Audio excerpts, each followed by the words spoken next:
And I just turned around and I hauled ass out of there. I was done. I wasn't dealing with that. The hypocrisy of the cult is one of the things that turned me away the quickest.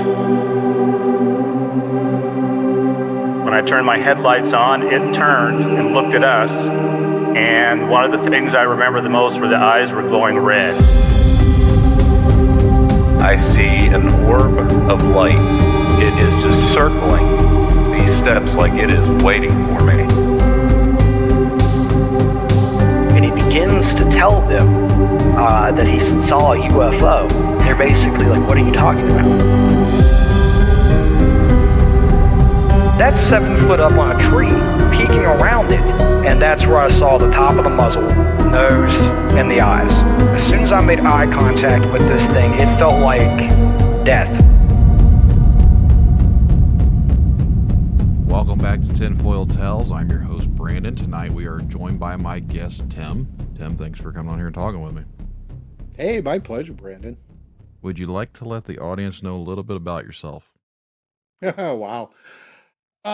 It's like we were saying before we started recording. I'm an author, researcher, investigator of the world of the weird, and probably over the years there isn't much that I haven't written or looked into when it comes to this kind of stuff. And it's just always has been fascinating to me. All of it, ghosts, cryptids, UFOs, at one point conspiracies too, but I've that's not quite as much fun as it used to be, unfortunately. With a lot of people that I'm sure who's been on your show, they'll say that they got their start when they were a kid. It was like that somewhat with me, though I was kind of drug kicking and screaming into it. When I was in third grade, a teacher would assign us a news item every week. Each kid would get a different headline, and then we'd have to do a report on it. And then at the beginning of the week, we'd have to do a presentation, talk about it in front of the class. One time I got a story about flying saucers. And I have to admit, I don't think that I knew very much about flying saucers at the time. Really wasn't interested. Grew up in Indiana. I was more interested in the Indy 500 and basketball and things like that. Mm-hmm. But after I gave this report, I was then branded as the guy who believes in flying saucers and little green men from Mars, and then it's stuck to me, even though I tried to get rid of it. But what was interesting is that people would come to you, they'd make fun of you when you're in a group of things, but then they'd come to you as an individual and they'd say, I don't believe in this kind of stuff, but, and then they'd proceed to tell me a story about, their family saw a UFO while on vacation, or their dead grandma keeps appearing at the foot of their bed at night. And it was those kind of stories, these personal stories, that really got me interested in this stuff. These were people who weren't interested in telling anybody else, but they thought that maybe I would have a sympathetic ear, or maybe even, tell them what was going on. Mm-hmm. It's been like that then for the rest of my life. I still have lots of people who will come to tell me their stories, not for me to write about it or anything like that. They'd prefer most of the time that I don't. But for most people who have no knowledge about this kind of stuff, and they have a weird experience, and they don't know how to deal with that, how to categorize that in their brain.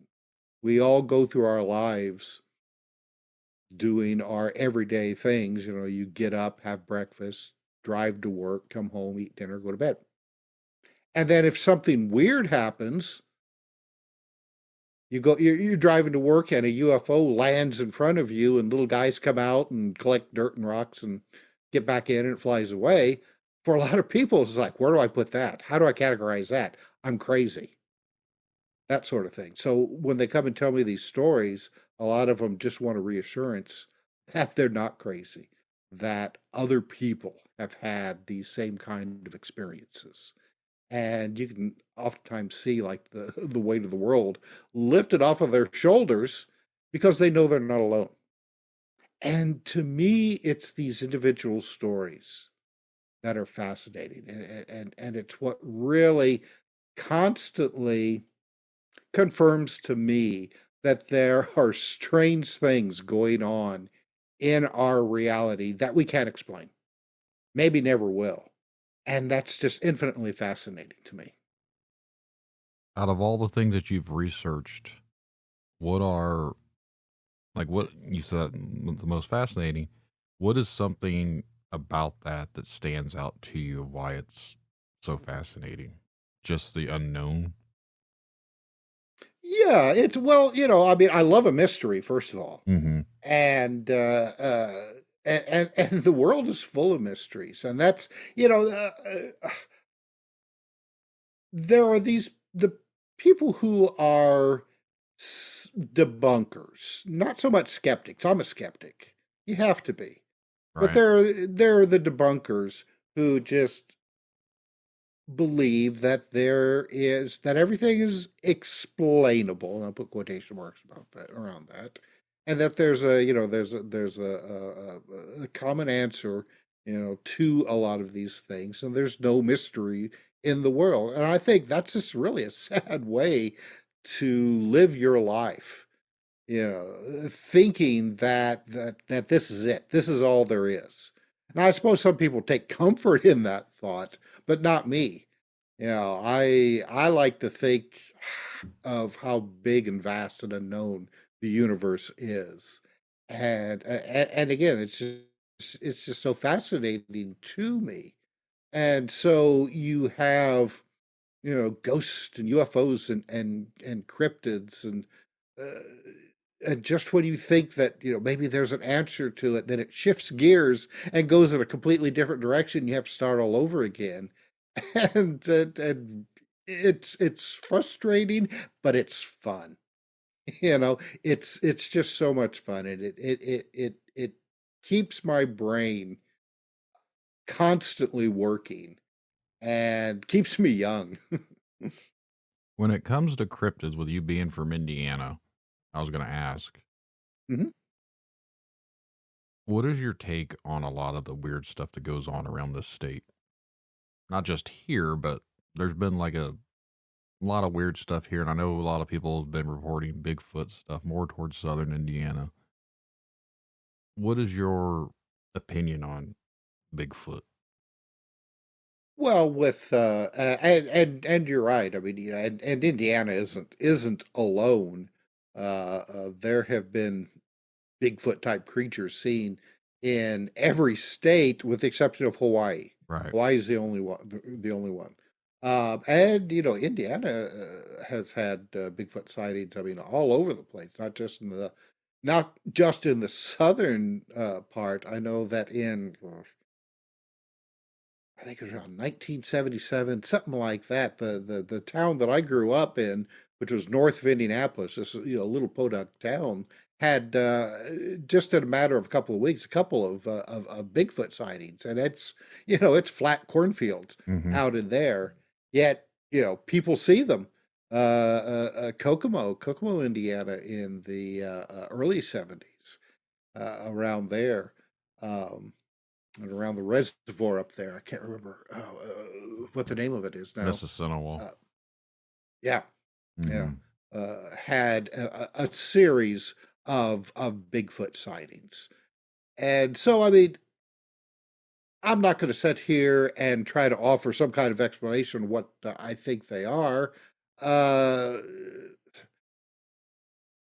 It could be that there is a physical hominid species that still exists in North and maybe in South America and the other continents. But I wonder sometimes, due to the fact that Bigfoot's been seen in almost all of the states, if there isn't some kind of paranormal aspect to it as well. Because there's lots and lots of sightings of Bigfoot that will turn a corner and be gone. Just vanish when, seconds later the witnesses get there. And, it's awful hard to hide an 8 to 10 foot giant. So, and as well, there's been associations of Bigfoot seen with UFOs. Right. Yep. So it's it could be an aspect where there are some physical creatures, cryptids that still exist, but then there is a paranormal aspect to it that mimics them somewhat. Kind of the same way that you have supernatural mimics of people. The same thing with like lake monsters. Now there are some lakes like Lake Champlain or Loch Ness that are big enough to actually hide actual physical creatures, but then there's been a lot of sightings in lakes that there'd be no way. Some of them are reservoirs that are only 20 years old that has continuous sightings of monsters, lake monsters. So, again, I can't pin it down whether or not we're dealing with actual physical creatures or something interdimensional, paranormal, whatever. As I get older, I'm leaning more and more towards that this is a paranormal type of phenomena. But like I said previously, before I started ranting here, that people are seeing something. People have these experiences, and some of them can be discounted as bears or just shadows in the trees or things like that. But there are a lot that I'm positive that people did see something, and that's the mystery. What did they see? That's my stance on it too, is people are actually seeing something, and what that something is, I have no idea. But I don't think everyone's making it up. I don't think it's all misidentification, and I don't think it's all schizophrenia. But I don't know what it could be, because I'm friends with people that are 100% non-believers. I'm friends with people that are in the flesh and blood camp for like a Bigfoot. And then there's a lot of people that are more of a paranormal, and you add the woo factor into it with the UFOs and other things too. Like, I used to just think it was a hominid, but anymore I don't. Just because I feel like if it is a real thing, there's a lot of unexplainable stuff that doesn't seem to be just another normal animal. Well, and not only do you have Bigfoot sightings, but you have all kinds of other Right. really bizarre cryptid sightings. Through and I'll just stick to the United States, but all over the world you've got some really bizarre things. But you've got like the Mothman and pterodactyl sightings, and people who swear that they have seen actual dinosaurs, especially out in the Southwest. And you have in places like Tennessee and Pennsylvania, like the screaming monkeys or the killer kangaroos, cryptids like that. And again, as far as we know, there is no historical record for creatures like this ever living, but people are seeing them, and these things leave physical traces, oftentimes the mutilated bodies of livestock. So there's some kind of reality to them. albeit it may just be temporary. But they do seem to have a tendency to make an appearance for a while. People see them, and then they vanish again. It's almost like they just stepped into the shadows and dissolved back into wherever they came from. I actually had someone on a while back that he had photos of footprints, and this was out around Sedona area. But the footprints, it wasn't just Bigfoot tracks he was finding. He was finding what looked like dinosaur tracks, like actual sauropods, like the big long neck type dinosaur footprints. And they were like more rounded, and they left deep impressions into the ground. How do you explain that? Like, Yeah, exactly. it doesn't make any sense. Like, yeah, someone, I guess, could go out there and be making a hoax, but of what value is that to put random footprints in the middle of nowhere, just hoping that someone happens to walk by and see it? It seems like a lot of effort to go and build something like that just to potentially screw with somebody. Well, that's what I've often wondered when there's been accusations of hoaxes with these kind of things. It's just like, unless you're somebody that just gets some kind of weird thrill fooling people and then just sits around, secretly in their living room, chuckling to themselves for the rest of their lives, how they pulled it over on someone. Which, I mean, there are individuals who do that. But like you said, to go out in the middle of nowhere, leave footprints, hoping that somebody will someday run across them, that doesn't make sense, does it? If you're going to do that, you're going to do it someplace where there's some other, foot traffic that someone's going to run across it. Right. But that rarely happens. Most of the time these mysterious footprints are found out in the middle of nowhere. And, like you said, I mean, just, there's been all kinds. I mean, I remember especially in the 70s, there was a spate of Bigfoot sightings leaving 3-toed footprints. Mm-hmm.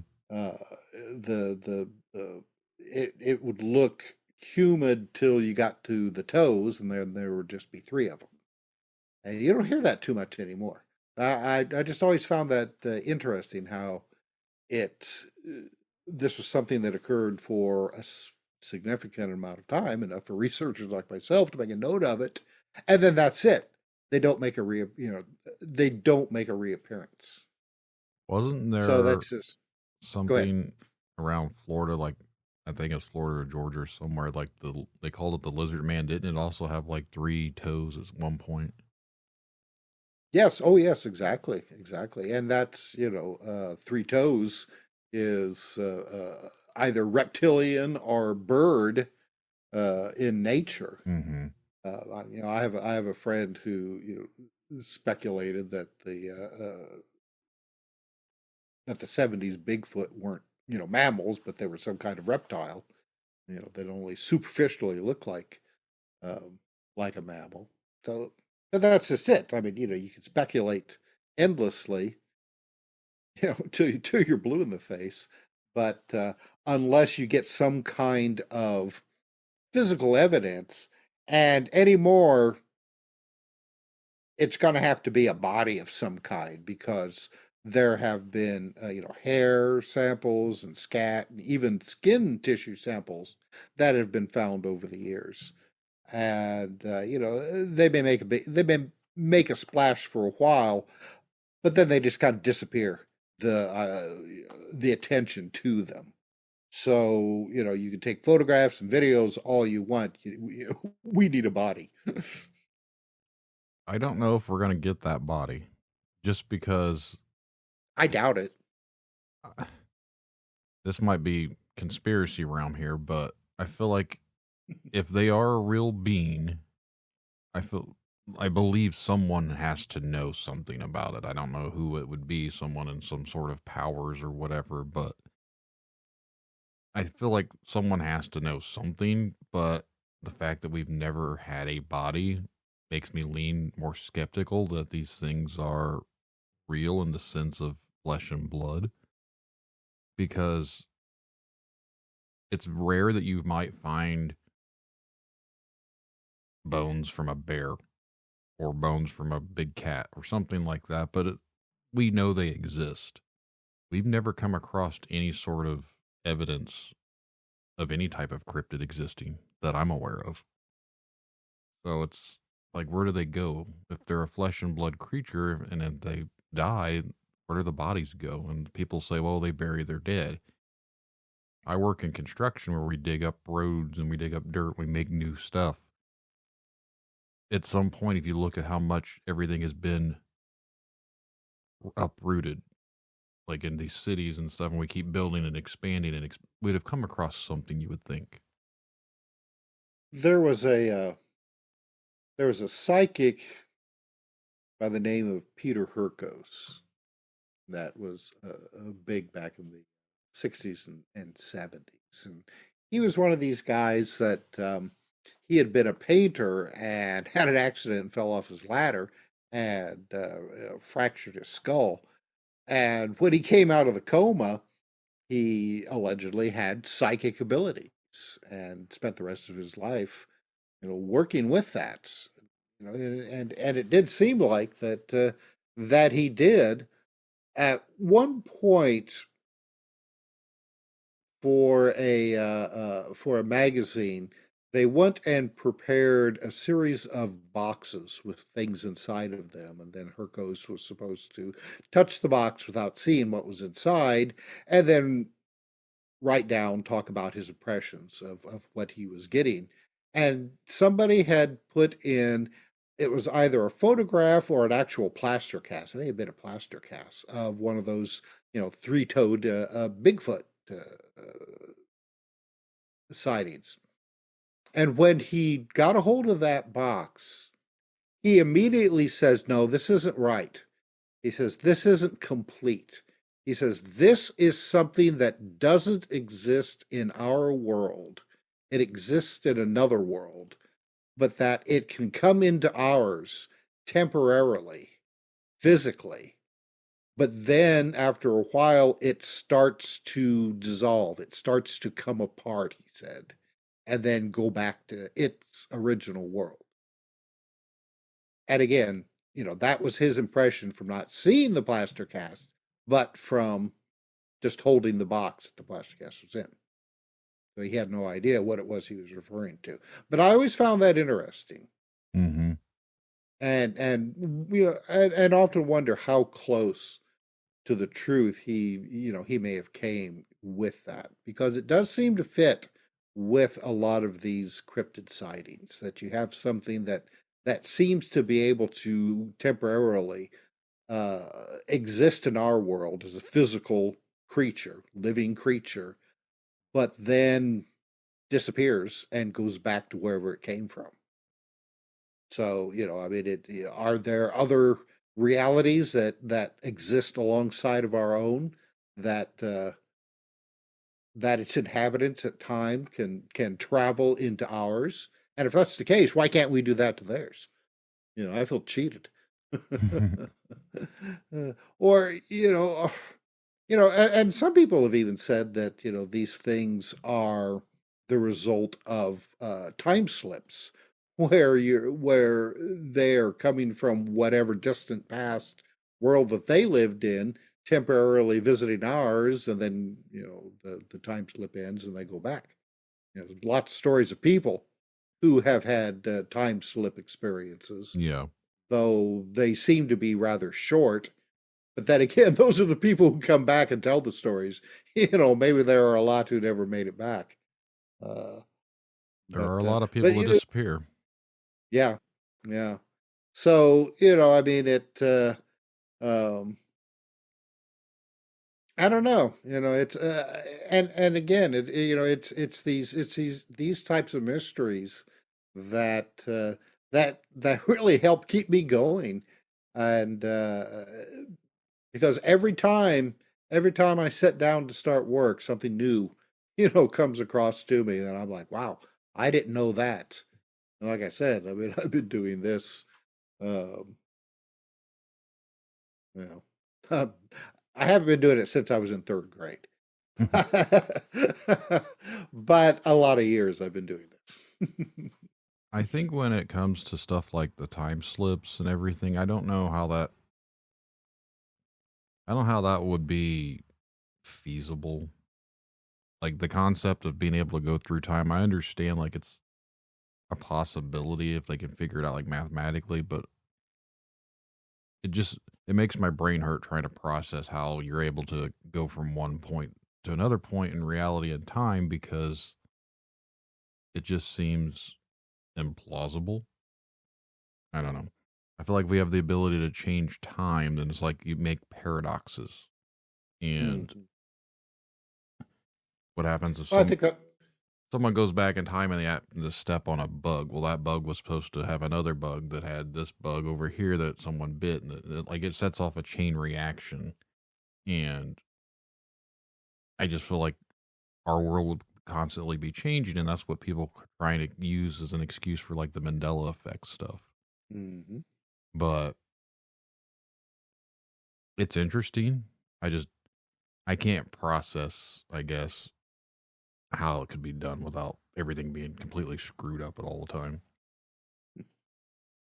There's a great episode of The Simpsons where Homer does that after he fixed a toaster and accidentally created a time machine with it, and goes back into prehistoric times and steps on a bug and affects the future, and then he has to keep going back to try to fix what the mistakes that he made. And it's just a hilarious episode, but it really does, you know, go into that whole idea of the butterfly, the time butterfly effect, uh, and the paradox, the grandfather paradox, where the time traveler goes back and kills his grandfather, and then he can't exist to go back in the past and kill his grandfather. Right. So yeah, well, I mean, we just we recently, a few months ago, put out a book called Weird Time: Exploring the Mysteries of Time and Space, that goes into all of these different things about the mysteries of time and time slips and what physicists are currently thinking about time and how it could operate, or even if it does operate, if it's nothing more than just a byproduct of consciousness. So, but yeah, I mean, I'm with you. I mean, obviously, if time is not quite as fixed as we currently think it is, then how do you get around that? Those paradoxes. Unless, now see, recently there's been some papers written talking about how no matter what you would do, if you did travel into the past, you couldn't change anything. You're doing exactly what was supposed to happen to begin with. So no matter what you do, if you go back into the past, you're doing what's already happened, and nothing can change that. So there's no paradox. Myself having a little bit more of a romantic idea about things, I kind of like to think about the branching off of timelines theory, where if you go into the past and change something, then your timeline is a new branch that branches off from the original, and you can never be part of the one that you originally came from. That's gone for you. You now have to go on the new timeline where the cause and effects of whatever you did is now in play. So you can go back and, kill your grandfather and sleep with your grandmother and still go back to the future. It just won't be the future that you originally came from. Right. I just always thought that's a fun idea, and just really I mean, it's a good way to get around the whole paradox thing. But when it comes to time slips anymore, I wonder whether or not instead of going back or forwards, I mean, there have been time slip stories of people encountering what appears to be future events, whether or not these people are instead experiencing alternate realities, because I do think that there's probably an infinite number of realities that just keep expanding on every decision that is made by every conscious creature in the universe. Now wrap your head around that.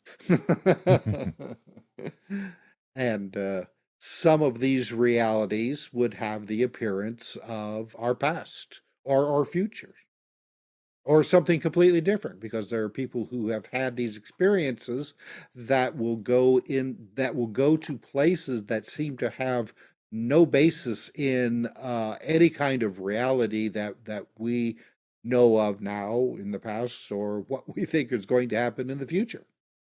So, again, I wonder whether or not the ability of that people either have the ability, or there are natural occurrences that will temporarily, open up portals or windows into these other realities. Again, it's kind of a fun romantic thought to think about. And right now, I mean, our knowledge of our reality in the universe is extremely limited. I mean, our brains find it almost impossible to think beyond our third or three-dimensional reality, Mm-hmm. and we know there's a lot more out there than that. So I think with the development of AI that won't have those constraints, we may get a better understanding soon, within our lifetime, on the different realities, the different planes of existence in this universe and others. I think there are a lot of people that probably listen to this show that are afraid of AI. I see I see a Hmm. lot of people that are concerned by, I think it's just the suddenness of it. And obviously I grew up in the 80s, so I remember the Terminator, and you get all this stuff, and you have, again, Back to the Future, you got your time travel, that, and then with Terminator, he travels back in time to stop the uprising of the machine. So time travel plays a lot into some of the stuff that I grew up on. But we've been warned for all these years, according to what the movies were telling us, not to mess with AI, and here we are, and everyone's got like these fears of stuff. But I don't know if that's actually something to be concerned with. I know there's probably some bit of concern because as humans, we tend to push those boundaries a lot. So, are we going to open up Pandora's box at some point? It's a possibility, I guess. But I was going to ask, because this was actually something that happened to me yesterday. And Mhm. do you feel like you get signs from the universe? Like if something happens and you see something and something just continues, like you notice it, like it's almost like something trying to tell you something. Yes, absolutely. Um, a lot of times people will have syncrasy, a meaningful coincidence that to them seems to be signs from the universe. And I mean, I know I've had experiences like that in life, where it's almost like the old saying, the universe is opening the gate for you, and if you're not paying attention, you'll miss it. And so yes, absolutely.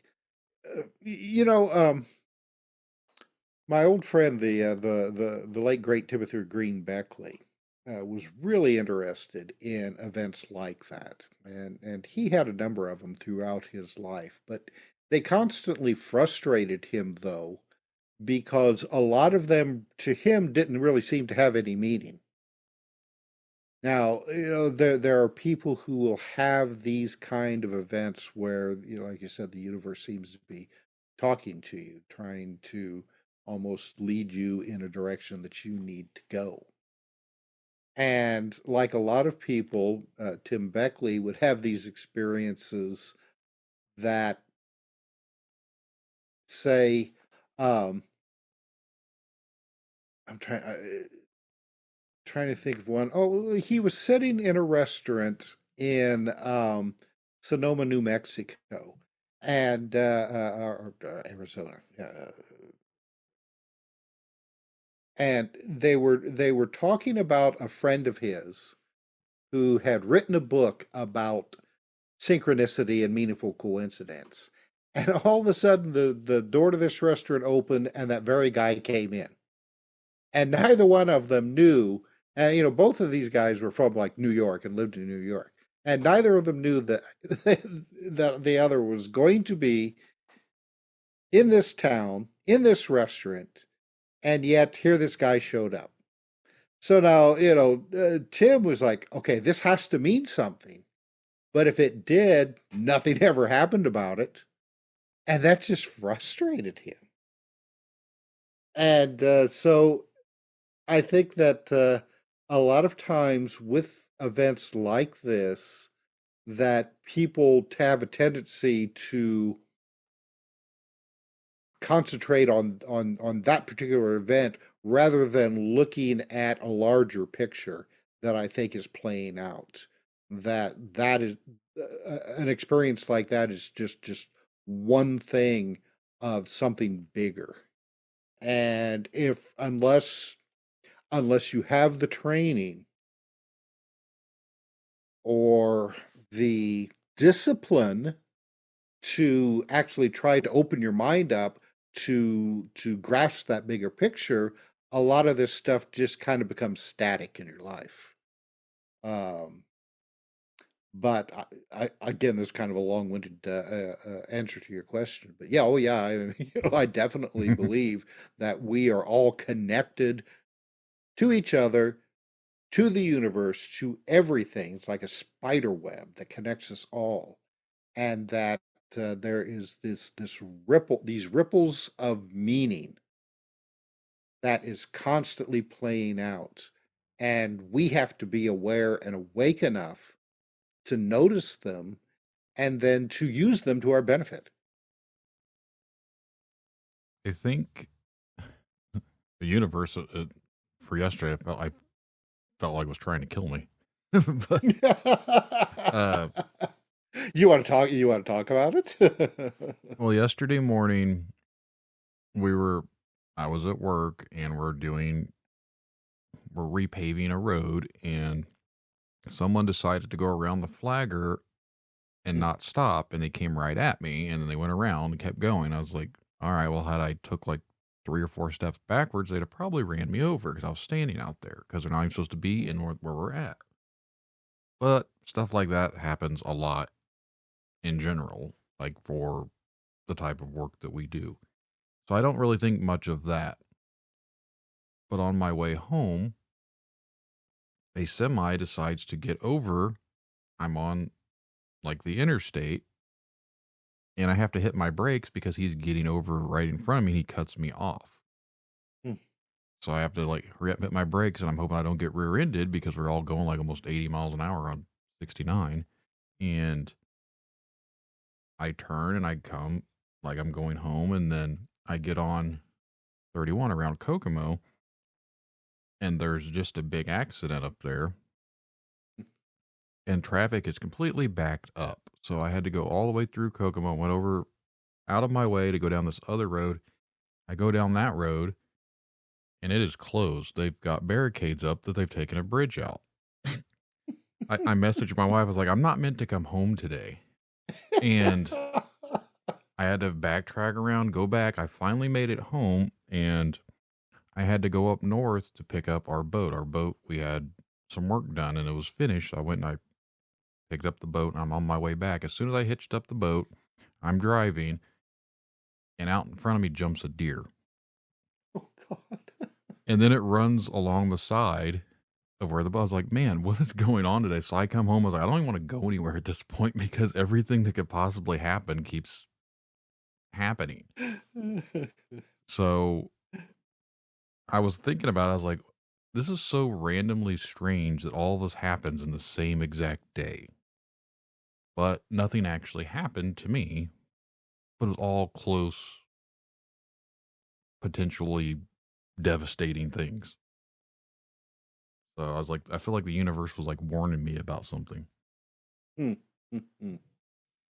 Well, and that's just the sort of things that that would have frustrated Tim Beckley, because he would have been like you. He's like, okay, it seems beyond coincidence that these events would happen in one day. If it happened during a week, you wouldn't think anything about it. But Mhm. no, it's a cluster effect almost, isn't it? Yeah. And All within a few hours. right, right. And so, naturally, the human brain being what it is, you're looking for some kind of meaning to that pattern. Because it's obvious that there was a pattern going on there. Mm-hmm. Now, of course, mathematicians will say, "Oh, well, I mean, the probability of this could be easily worked out." It's like, but that's not a very satisfying answer. But unfortunately, it's going to be next to impossible to try to discern just exactly if there was meaning to that. Yeah. But I'm like you, though. You can't help but think that there was a message being sent here somehow. But what is that? What is that message? And how in the hell are we supposed to be able to figure this out? Exactly. That's the Mm-hmm. that's the frustrating part is like, yeah, all these things bad could have happened. They didn't. But what was going on yesterday that all these bad things were happening right around me? Right. Why did they happen if there wasn't some kind of outcome or conclusion? I stopped. I stopped to get gas on the way home. Had I not stopped to get gas, would I have been involved in that accident on 31 that shut the road down? Right. So it just so much stuff. I was like, and I'm just thinking about it, I was like, how much bad stuff happened yesterday that I avoided somehow? Mm-hmm. Yeah, all those different events were enough to slow you down enough to avoid something. Mm-hmm. Or not. And again, I mean that's part of that mystery, isn't it? That I talked about at the beginning of the show. Right. That makes all of this just so interesting.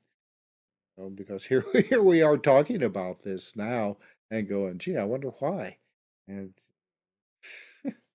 and the universe just laughs and shrugs its shoulder and says, "You'll never know."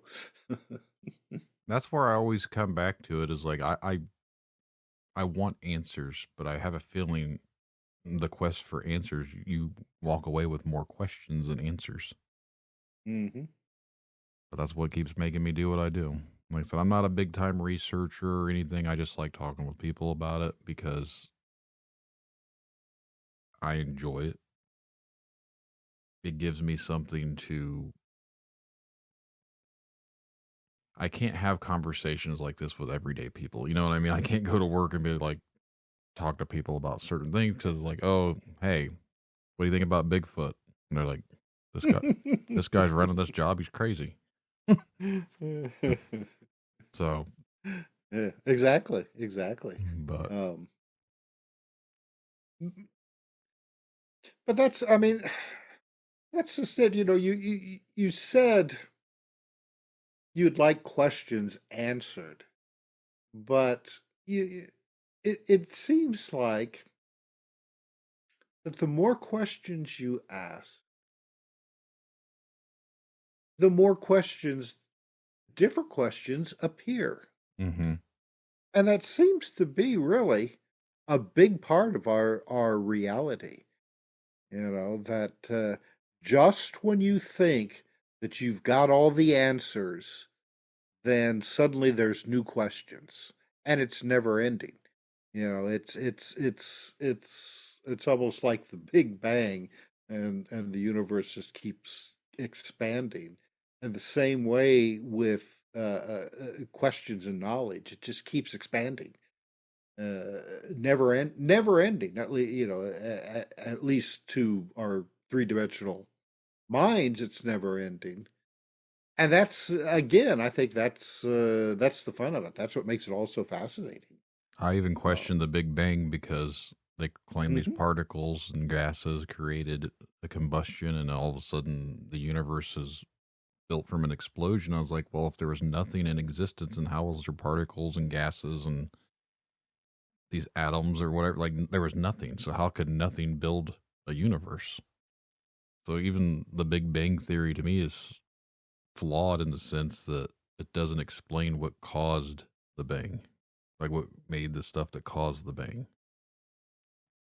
But I just was reading a couple articles this week about a new idea that our universe and the Big Bang, we'll put that in quotation marks, is in a black hole. That our entire reality is in a black hole in another universe. And that the creation of that black hole, the implosion, say it was from a star, was what created the Big Bang in the black hole and then created our universe. I was like, that's an interesting concept. And again, we're just one universe in other universes, mm-hmm. in other black holes. Everything's in a black hole. It's like the old belief that the Earth was flat and rested on the back of a turtle. Right. And underneath that turtle was another turtle, and then it's just turtles all the way down. There are a lot of people, I'm not going to say they believe in the turtle aspect, but they still believe that the Earth is flat. Oh, yeah. That is a big proponent in the conspiracy world, and I'll probably get people leaving comments saying that I'm a non-believer, but... And you'll say, "Hell yes, I'm an unbeliever." Oh, sorry, I don't want you to get in bad with some of your listeners. I don't know. There's certain things when it comes to that topic that I do question certain aspects to stuff, but I don't think we'd basically be living in a snow globe, like a snow dome, and right. That just doesn't seem plausible unless you believe in the fact that we're not real and that we're all in a simulation, because that's what it makes it sound like to me, is all simulated. Mm-hmm. Or like a video game, which I guess is a possibility. I wish I was like a better character in the video game, but it is what it is. But again, if you were going to make a simulation of a world or universe, whatever, are you going to limit it to a flat world surrounded by icy walls, when if you've got the processing power, just create a giant world and a giant universe? Maybe maybe they don't have the processing power. Maybe if the flat world exists, it's because the simulation we live on is just like a 8-bit Nintendo. I think some of the stuff is the things that they do to debunk the globe. They don't consider the fact of how big the Earth actually is. So you might not see a curvature because you have to look at it larger than what they're looking at. Mm-hmm. Oh, sure. So right. It's perspective, and it's not like the distance doesn't make a whole lot of sense to some people, but for me, it's like they say every square mile there is like 8 inches of elevation of where it should be like curvature. So over so many miles, you should see like curve. I was like, yeah, but the Earth is not flat in general, in the sense of when you look around, it's not always flat unless you're out in a flat desert somewhere. but our area, like there's hills, there's valleys, there's mountains in certain aspects, like in the Midwest and like down in the Appalachian. Like there's not a flat plain, so that you look out across the ocean and you see the horizon. Well, it's flat; it keeps going. Well, theoretically, if it was flat, you should be able to just keep on seeing. You wouldn't see a horizon; it would just keep going. There wouldn't be that cutoff point. But I don't like arguing with people, so I just let them believe what they want to believe. Well, it seems sometimes that the methods to debunk the idea that we live on a sphere is a lot like some of these attempts to debunk UFO sightings, where the explanations are a lot more complicated than the fact that that somebody saw something weird flying around in the sky. Mm-hmm. And it's like that with trying to come up with the ways that if the world is flat, then the sun has to circle, the moon has to gyrate in different directions and stuff. And it's just like, whoa, that's just so much more complex than probably what's really going on. There are people that believe the moon isn't even real. Mm-hmm. I've always thought that was a funny one, but I'm not a big believer that this will be the conspiracy that I'll always take, but I don't necessarily believe we went to the moon, at least in those videos. I've always been leery. Even as a kid, I've always I don't know if we actually went to the moon. Maybe we did, but it's just one of those conspiracies that I'm like, I could see us faking it just so we could beat Russia. Yeah, well, I grew up in the I was a kid in the 60s during the Apollo space missions, and just really loved and followed everything. So I was very much a space geek, not so much like a UFO or ghost geek yet, but definitely like the rocket program and all. And the thing that I always say to people who may question that Apollo actually made it to the moon was that you have to remember that the Soviet Union at the time was also trying to get there and were monitoring all of our flights, and would have known right away that we were faking it, and would have told the world no problem. They had the radio telescopes, and they were watching everything, and they knew from their calculations where the audio and video signals were coming from, and it wasn't from some secret studio, maybe at Area 51, but it definitely coming from space. And some people said, well, we just launched satellites that we bounce those signals off of to fool everyone. And again, it's just like, well, that sounds a lot more complicated, than just shooting people up there and and bringing them back. Trying to perpetuate that magnitude of a hoax with all of these different permeations. It's just, after a while, I would think that people would be just like, oh God, this is just, I can't do this any longer. Let's just put them in a tin can and shoot them up there. Yeah. That's where I come to when it's like, when it comes to conspiracy stuff, and it's gotten so bad lately. Oh, yeah. Everything is a conspiracy to a lot of people. And I was like, I think the conspiracy, to be honest, the conspiracy is there is no conspiracy, but we've conspired to make conspiracies. Like, that is how I feel. Like, everyone is literally trying to think everything is such a conspiracy. And I think that is what the conspiracy should be, is they want everyone to think it's a conspiracy, because it throws people off from understanding life. It's like they're too hell-bent on thinking everything is something else rather than trying to figure out what it actually is. We're arguing with each other and fighting with each other, and everyone's stuck in their own delusions half the time. Hmm. No, that's a very good way of putting it, and I agree. Um, I used to be really fascinated, by conspiracy theories, and wrote quite a bit about them. And I mean, and I'm not dismissing some of them, because we know that Mm-hmm. that there are some conspiracies that are real.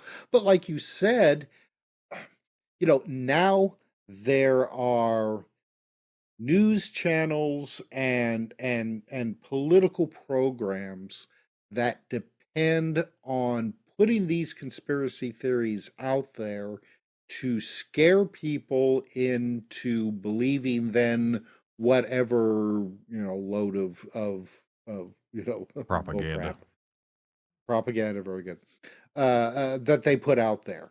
So I mean, that's where you get these really crazy ones, and that are coming out, and people will believe them. So then, when some of these other things are talked about, people then more inclined to believe them. They trust this source. This is a trusted news source. But it's and you see it on social media a lot now too. Social media is I mean, when I was a kid, we had like the urban legends, which were word of mouth things. Now social media has taken that place, and you get these stories, patently ridiculous stories that go from one end of the globe to the other in a matter of minutes. So it's no wonder that particularly crazy conspiracy theories have taken off and have taken root. You know, it's easy to do, and there are plenty of people willing to believe in it. It fits their mindset. It was like you said, I mean, there are people who don't understand how things work. They don't understand why bad things happen or good things happen. So there has to be somebody responsible for it.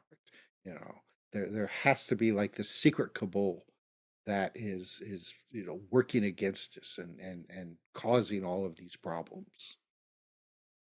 I think with some of the stuff that gets put out there, I honestly do think it is a way to discredit real conspiracies. They put out some of the most outlandish stuff because if you believe in this and it's straight up craziness, well, then this person's talking about something that could be legitimate. Well, you can't listen to that person. They're crazy. They also believe this. It's just like they oversaturate the conspiracy world with some of the most insane ideas, and people start believing that too. So it discredits all of the people that look into conspiracies because you're looped into or you're grouped in with all the other ones that are believing some of the most screwed up, untrue conspiracies. They're like you said, there are truth to some conspiracies, but I don't think everything is a conspiracy. No, absolutely. You're absolutely right. And this has been used in the UFO world Mm-hmm. in for years. You talking about that, it made me immediately think of the Paul Benowitz Right. affair. Yep. That's what I was thinking when Where you said UFO. I was thinking Paul Benowitz. yeah, yeah, well, and it's exactly. I mean, here this guy, thought that he was seeing strange lights and receiving radio signals from them over the Kirkland Air Base in New Mexico, and this guy was an electronic inventor and actually made electronic devices for the military, and he was concerned, and so he notified the Air Force that he thought something weird was going on, and they were like, "Oh, interesting, come and talk to us about it." And then the next thing you know, there was a Air Force intelligence agent feeding him all kinds of bizarre UFO disinformation that literally ended up driving this poor, Paul Benowitz crazy. And a lot of the stories that were fed to him still are circulating today. Yep. The underground alien bases is a big one that came from the Benowitz affair. The abduction of people for horrible, inhuman alien experiments that came from Benowitz. And these are the types of stories that are still circulating. And the reptilian aliens, a lot of those stories came from the Benowitz affairs. And yet there are still people talking about it, especially in the world of politics, that they definitely believe that there are elitist groups on this planet that are, they look human, but they're actually, reptilians in disguise. I know quite And I a know a few lot, people that still believe that. I know, right? And but see, it's been, before there are people talking about how that the like especially royalty, European royalty, Hmm. was part of the reptilian agenda, but now it's gotten into American politics where whatever group that you don't like, they're being run by the reptilians. And maybe some of your listeners are like, I've never heard this before, but it's like, yeah, just go and look at some of these, especially social media accounts of people who believe in this stuff. And, you just see the same stories that have been repeated since the late 1970s and early 1980s. They just have taken on a life of their own. Drive the wooden stake through their hearts time and time again, and they just keep resurrecting themselves. It seems to be the case with a lot of things, but then even when you point out some of the stuff like this, there are those that tend to believe that the conspiracy mind is saying to them they've only used Benowitz as a way to discredit the truth. So they're actually feeding him real stuff because it seems ridiculous and they're saying it's all a hoax and it's not real, even though the information was put out there. I've talked to someone before that says they have to let us know. Hmm. They feed us a little bit of truth right out in the open, but people dismiss it. So I was like, I mean, I don't know how you have that information, but okay. Well, it's like you said before, that you spread wild stories in order to hide the true stuff. Mm-hmm. And so, I mean, I seriously, I don't think that the government of the military has that much more knowledge about, say, like the UFO phenomena than the rest of us. They may have some better pictures, some video, things like that. But as for the idea that they are in, communication with aliens from Zeta Reticuli and have signed treaties and stuff like that, I don't think that that is true. It's probably just the opposite. I think that they know that the phenomena is real, but they don't know what it is, where it comes from, and have no way to stop it. And that's the big secret. Yep. That they can't do anything about it. They don't want So, to seem inferior to something else. yes, They yes, can't control it. exactly. If they Right, can't control exactly. it, they deny it. I think that's an aspect to a lot of paranormal, a lot of cryptids, and the UFO. I think it's all connected in one way or another, and especially when it comes to them not admitting to anything, because I don't think they fully understand it. And if they can't understand it and they can't control it, they don't want to talk about it. They just don't acknowledge it. Hmm. Oh yeah, yeah. Well, I mean, and you see that with all weird phenomena. You can't explain it. You don't understand it. It's not real.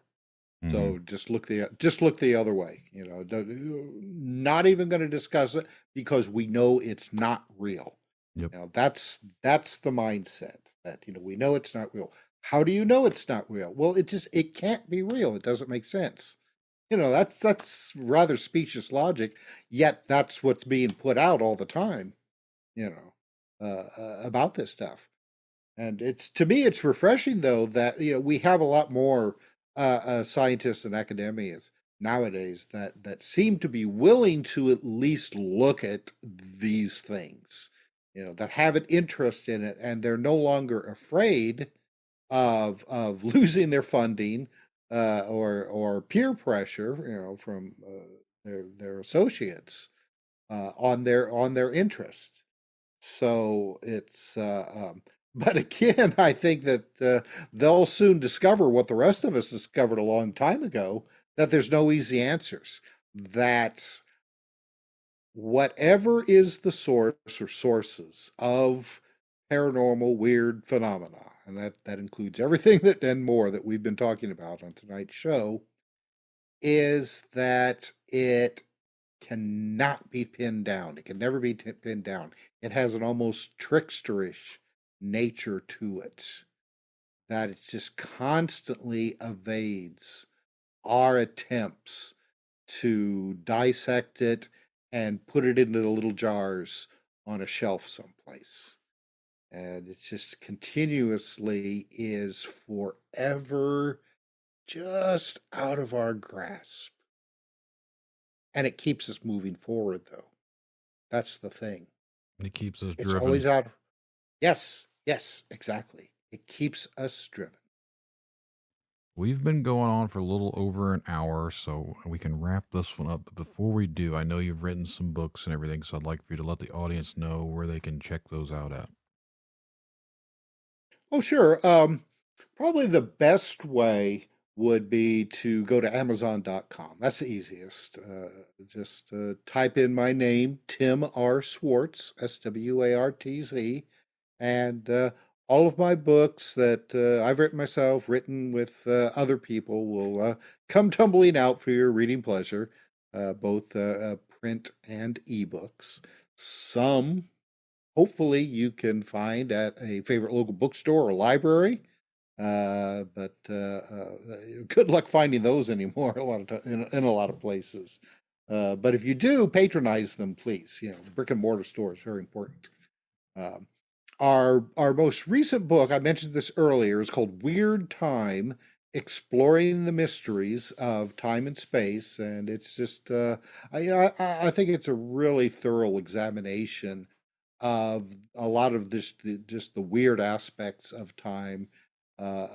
Time slips, people who claim that they've invented time machines, and then like the historical ideas, what people used to think about what time was, the gods and goddesses, that were the controllers of time, and as well the more recent scientific research and breakthroughs that at least physicists now are willing to look at time rather than just dismiss it as philosophical in nature. But yeah, that's probably the easiest way to go. And if you want to find out more about the time book, Weird Time book, its website is weirdtimebook.com. Awesome. I'll make sure to include that in the show notes for anyone listening. Well, Tim, Great. It has been a pleasure talking with you. Well, thank you very much. I've really enjoyed this. I'm like you. It's not very often that you have a chance just to sit down and have an interesting discussion about our favorite topics. No, not at all. That's why I enjoy my show, because I get a chance to talk to other like-minded people. But on that, I appreciate. Oh, I was going to say. go ahead, I'm sorry. I was going to say on that note, I just want to say thank you. Well, thank you. I appreciate you having me on tonight, and I hope your audience enjoyed this as well. You have a good night. Thank you. Good night. If you'd like to be a guest on Tinfoil Tales, remember to send an email to tinfoiltalespodcast@gmail.com or go to tinfoiltales.com and go to the contact section. Make sure to follow me around on all the social medias. And just remember, truth comes at a cost. Are you willing to pay the price?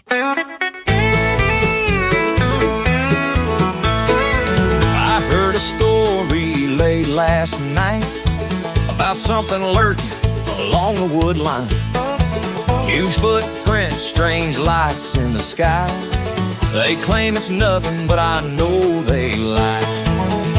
It's easier to laugh in my face, but something about this makes me say, what if it's real? What if they knew? What if the answers are coming from you? Spinning stories, wasting my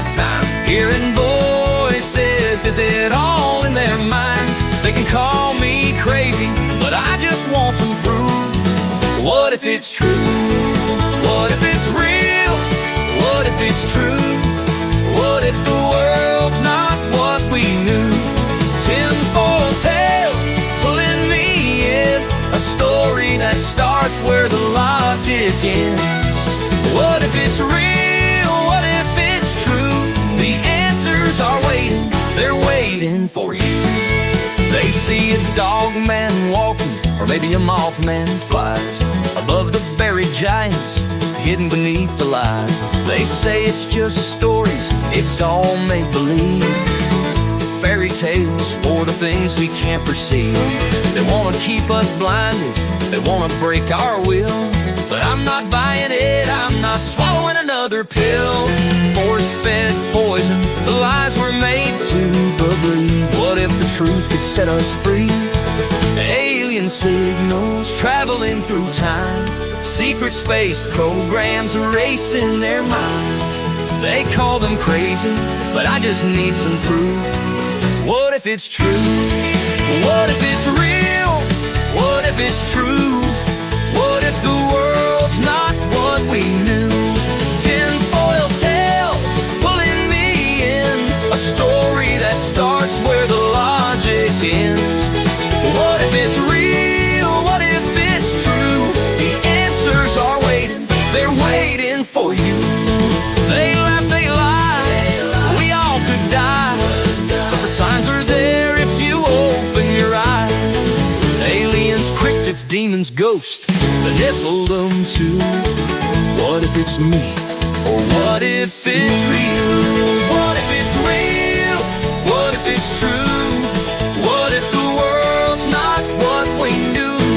Tinfoil tales pulling me in, a story that starts where the logic ends. What if it's real? What if it's true? The answers are waiting, they're waiting for you. It's all in our heads, it's all in our minds.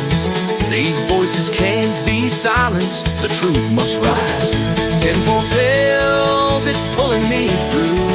What if it's real? What if it's true?